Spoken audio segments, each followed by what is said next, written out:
ذاته في البيت انه في حاجه اسمها عيانات بتاع جدايد ده بنعرفه من زمان فيه، لكن حال بتاع السنه ده هو نفس عيانات الزمان ولا فيه تغيير؟ لانه حتى عندنا يعني قالوا في علاجات البدو ما قاعد اعمل حاجه، وبعدين بتنادوا بحاجات البلديه، حاجات البلديه ما بعملوه، ما بعمل حاجه فيها حاجه كده بتجابوا قالوا ده من بيت عامل لونه شكل بني كده زي مويه عسل، برضه عملوه ما بيعمل حاجه، جدايد قاعد يموت بس. فانا ما اعرف جدايد قاعد يموت ده وزاره عنده علم بالكلام ده ولا ما عنده، واذا في علاج بيلقوه وين عشان يقدر يساعد الناس المربين الجدايد ديل، لانه الجدايد ده قاعد يساعدنا في حالات مرات لو في ضيف جاء ولا في مناسبه ولا حاجه ناس بيجدوا بو واجبه. يعني الدائره بتاعنا دينا يهل في قريه ده كله فيه، وفي ناس ثانيين في معناتهم بس ما حارسين انه يكلموا في ذا، قالوا وزاره كده يشوف لنا حل في الكلام ده.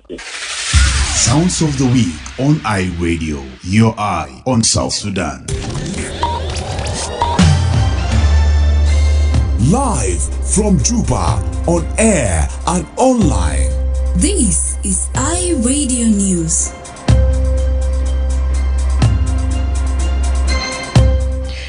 Hello, this is iRadio 1 o'clock news. First, here are the headlines.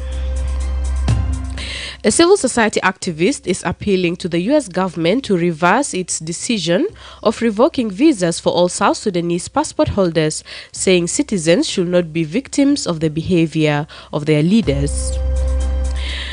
Finance Minister Dr. Marial Dongrin has led a delegation to the United States to participate in the 2025 World Bank IMF spring meetings already underway. And the Minister of Health in Western Bahr el Ghazal has reported 700 cholera cases with 15 fatalities across the state, with cases reported among inmates at Wow Prison. These stories and more coming to you in this news bulletin with me, Baria Johnson, and now the news in detail.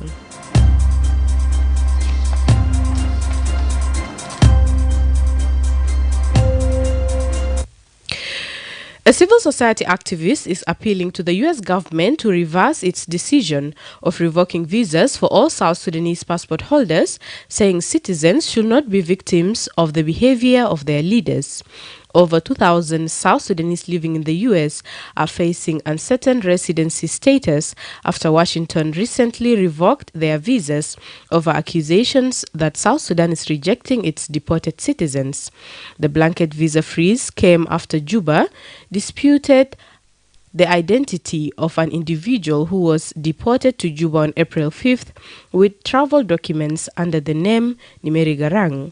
On April 8th, South Sudan eventually permitted the U.S. deportee to enter the country, and on the next day, the deportee arrived in Juba, welcomed by immigration authorities, the Foreign Ministry said. However, the visa freeze has since stayed, and Washington has remained silent on the issue, leaving South Sudanese citizens living and studying there at risk of deportation. Edmond Yakani, the executive director of Community Empowerment for Progress organization, notes that Washington has played a vital role through South Sudan's journey to independence. Yakani assessed the lack of trust among the political class in South Sudan may have disappointed the new administration of the United States. The activist says he believes that the American people are still standing with the people of South Sudan and both countries to continue engagement on strengthening bilateral relations. Yakani spoke to iRadio this morning. We would like to take this opportunity to appeal to Juba and Washington, D.C., that they should enter into conversation that we have seen Juba initiating it, which we appreciate, and also we have seen United States embracing the culture of dialogue by availing visas for our government officials to attend some of the international events of World Bank and IMF in United States, which we are aware that United States is one of the global hub for such international events. We have seen recently a very harsh and a very hard position of United States government decision on its relations or foreign relations with the government of South Sudan, which is started with restricting availability of visas to South Sudanese passport holders, which these have huge consequences on South Sudan population beyond South Sudan public officials' relationship with U.S. public officials. the friendship that we have as traditionally as people of South Sudan, the people of the United States, should not be affected with the political disagreement between Juba and Washington, D.C. South Sudan government has most recently apologized over the diplomatic spat caused by the deportation incident. Juba also announced it is sending a high-level delegation to the United States to ensure the orderly, legal and dignified return of 137 nationals there. Finance Minister Dr. Marial Dongrin has led a delegation to the United States to participate in the 2025 World Bank IMF spring meetings already underway. Held in Washington, D.C., the meeting brings together central bankers, ministers of finance and development, private sector executives, among others, to discuss the state of the global economy and issues of international concern. The global financial stakeholders gather every year the unique forum to discuss factors such as growth outlook, financial stability and poverty reduction. But this year's meetings comes at a moment for multilateral cooperation with aid budgets shrinking, global debt rising and trade uncertainty rattling economies. Dr. Dongrin is accompanied by the governor of the Bank of South Sudan, Johnny Ohisa, and representatives drawn from the two institutions.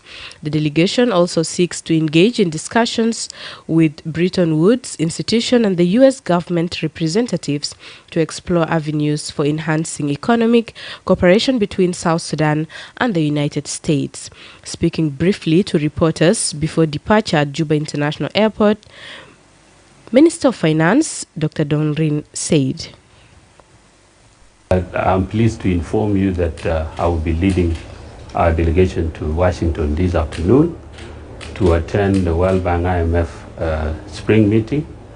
And as customary, we will also engage with the U.S. government officials, working on the modalities on how to advance economic cooperation between our two countries. The U.S. government granted special visas to the delegation despite a blanket visa suspension affecting all South Sudanese passport holders and halting of new arrivals.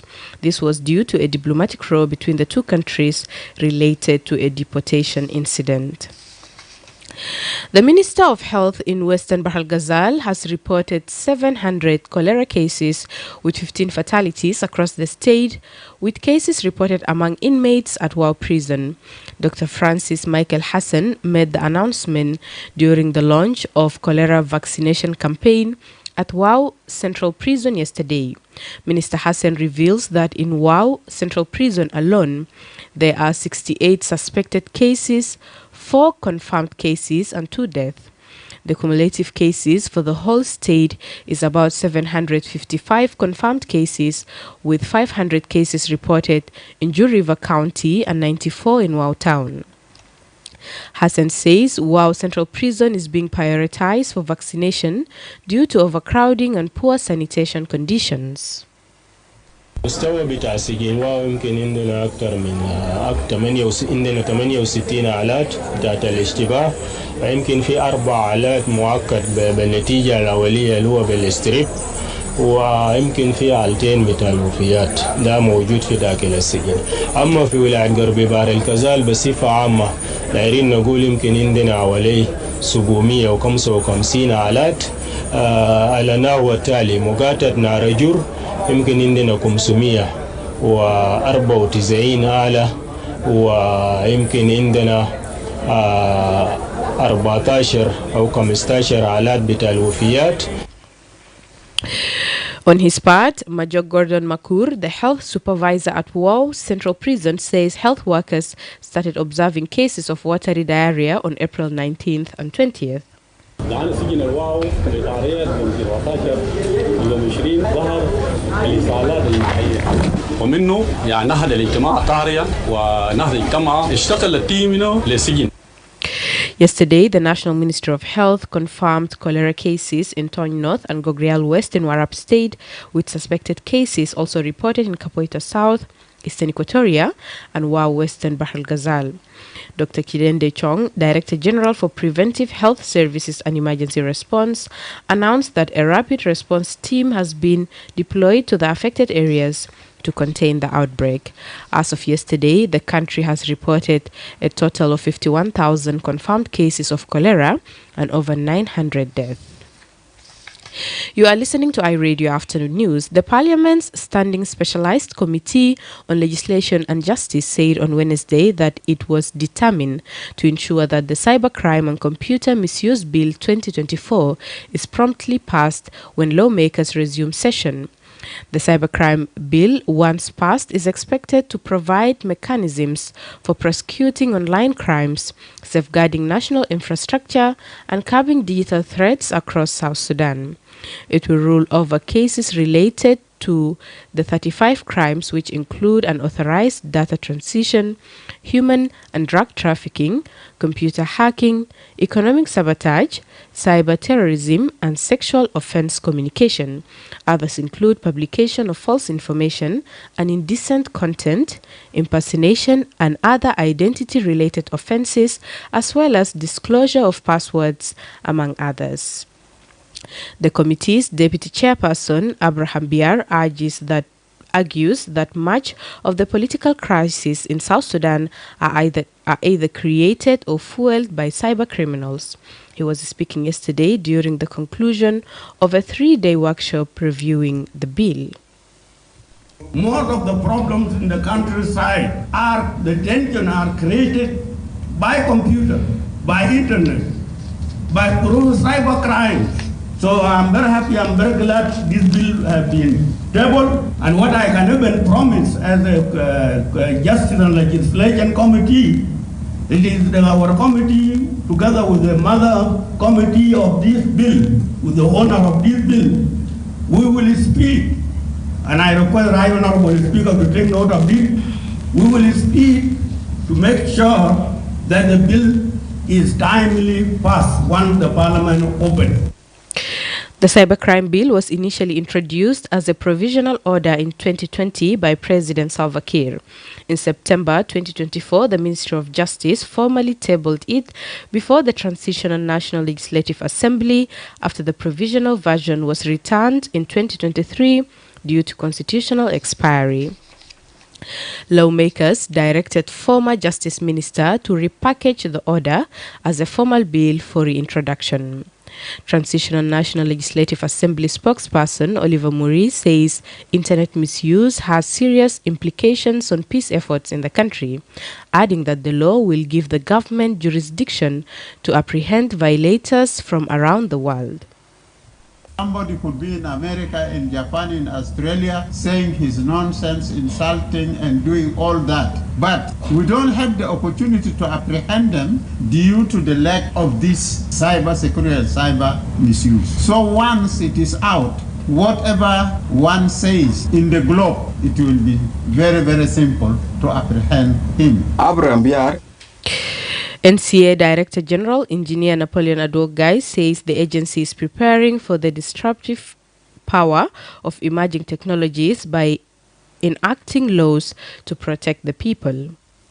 South Sudan, we are still studying and hoping soon to form a task force together with our board to study and see how does South Sudan prepare for the emergence of such technologies that can disrupt our way of life. But the best thing is to have a law that protect our people. During its first tabling in Parliament in 2022, lawmaker Dr. Richard Kemula questioned the basis for introducing the bill, adding that it must be seriously scrutinized to ensure that it only brings crimes under control. Digital rights consultant Kenyi Yasin Abdullah also said the bill will contradict the national laws due to lack of judicial oversight to obtain orders prior to gaining access to personal data and records. And finally, a 3-day peace conference on seasonal cattle migration among the Dinka Malwal, Sudanese, Misiria, and Rizega tribes kicked off yesterday in Awil East County in northern Bahr el Ghazal State. The annual conference aims to foster peace and stability between neighboring tribes along the South Sudan-Sudan border. The initiative focuses on mitigating conflicts such as cattle theft and other livestock-related issues that typically arise during the dry season. More than 100 delegates from the Dinka Malwal, Misiria, are taking part in the conference that will also address conflicts by paying blood compensation for past killing incidents. Opening the conference, Northern Bahr Ghazal Governor Simon Ober notes that peaceful coexistence has existed for decades among the cattle-keeping communities of Dinka Malwal, Misiria, and Rizegad. The salam bitana ben al-Gabaid into Atogo dena kahakwan omosh Misiria or Rizegat nehna aslo mashina lo gumta maakum ana balga bnasdinka hena ulo mashina awil al-yom بنلقى أول ده كله مليان رزقات ومسيرية فده بوري إنه ده ما حاجة جديد بالنسبة لنا وسلطان يتكلم فوق قبل ويمكن ممثل القبل يتكلم نيابة الوفد المسيرية برضو كلم فيه بإنه ده التعايش السلمي ده كلام موجود من زمن أجدادنا ولازم نكون متماسكين مع القوات الطيبة ده لازم تستمر. On his part, Mohammed Abul Qasim, the head of Peace and Peaceful Coexistence on the side of Misiria and Rizegad, says the conference will review laws regulating cattle migration. نحن الآن وفد من المسيرية والرزقات قدمنا من شمال السودان لحضور المؤتمر السنوي للتعايش السلمي ما بين المسيرية والرزقات وبين كمالوال في محافظة أول الشرقية وانجوك وذلك لتعزيز السلام والتعايش السلمي. هذه العلاقة علاقة وطيدة وعلاقة قديمة. الآن نحن بصدد مراجعة كل القوانين والدستور القديم حتى يتسنى لنا العمل به إذا كان هنالك بعض الأخطاء أو لم نكن يعني نطبق هذه القوانين تطبيق صحيح فبنراجعها بنعدل فيها ويستمر السلام. جئنا لنؤكد السلام والتعايش السلمي ما بين الحدود. الآن كل المناطق المؤدية لشمال السودان من وإلى في أمان وأمان تام وعلاقة وطيدة. You're listening to iRadio News, and now to the regional and international news with Madrama James. Thanks, my colleague Baria Johnson. Let's have a look at some of the stories making headlines around the globe.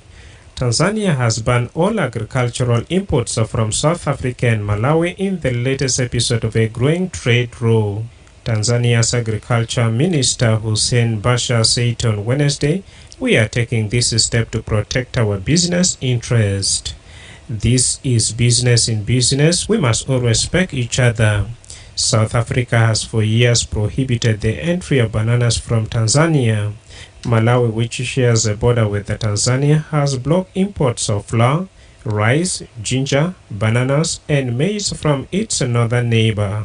Elsewhere, Prime Minister Narendra Modi has said India will punish every terrorist and their backers following an attack that killed 26 people in Indian-administered Kashmir.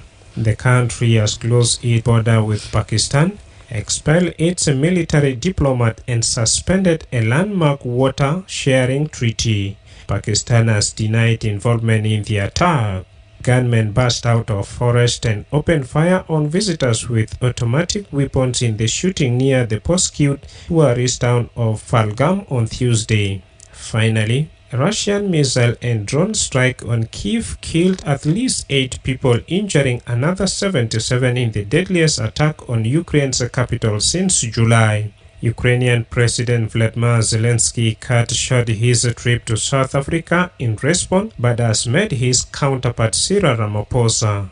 The latest attacks come hours after President Donald Trump criticized Zelensky for saying Ukraine would not recognize Russian control of Crimea, a point of contention in the U.S. bid to secure peace in Ukraine.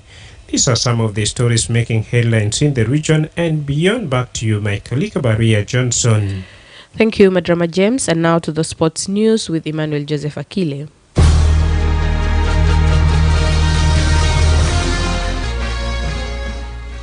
In South Sudan Cup quarter-final game yesterday, Al-Marrikh Bentiu thrashed Al-Marrikh Rang with 10-0 to join rival Jammus and Gold Stars in the semi-final.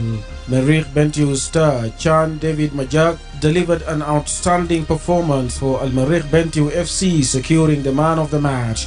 Meanwhile, Galbal Asad FC lost 1-2 to Awil United FC. In today's fixtures, Holy Family Rang will take on Young Stars Torrid. In La Liga, Arda Güler scored the only goal as Real Madrid defeated Getafe to cut Barcelona's lead at the top of La Liga to 4 points. After suffering elimination from the Champions League at the hands of Arsenal last week, Carlo Ancelotti and his players were under growing pressure to make something of the season. A composed, if unspectacular performance on a night when nothing but a win would do ease anxiety somewhat. And finally, Ima Raducanu's return to the WTA Tour began with a hard-fought win over Dutch sport opponent Susan Lamens in the Madrid Open first round. The British number 2, playing competitively for the first time in almost a month, ground out a 7-6, 7-4 and 6-4 victory on the outdoor clay. Raducanu trailed by a break in each set before instantly recovering and edged the bigger points to secure victory. It was her first win on outdoor clay in almost 3 years. That's all from the world of sports, and back to you, Baria Johnson.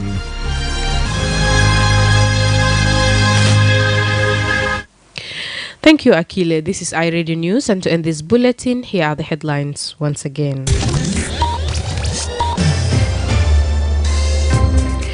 A civil society activist is appealing to the U.S. government to reverse its decision of revoking visas for all South Sudanese passport holders, saying citizens should not be victims of the behavior of their leaders.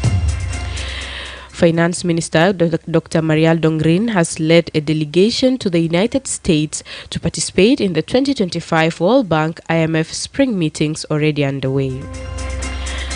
And the Minister of Health in Western Bahr el Ghazal has reported 700 cholera cases with 15 fatalities across the state, with cases reported among inmates at Wau Prison. That's the end of iRadio Afternoon News. If there is a story or an event you would like iRadio to cover or report about, please send us a text message on +211 925 287870. It's also our WhatsApp number. Follow us on X at iRadio Juba, like our Facebook page, iRadio, subscribe to our YouTube channel at iRadio South Sudan. You can also visit our website and listen to us online at www.iradio.org. Stay tuned for the news in Arabic at 1:30. I am Baria Johnson. Thank you for listening.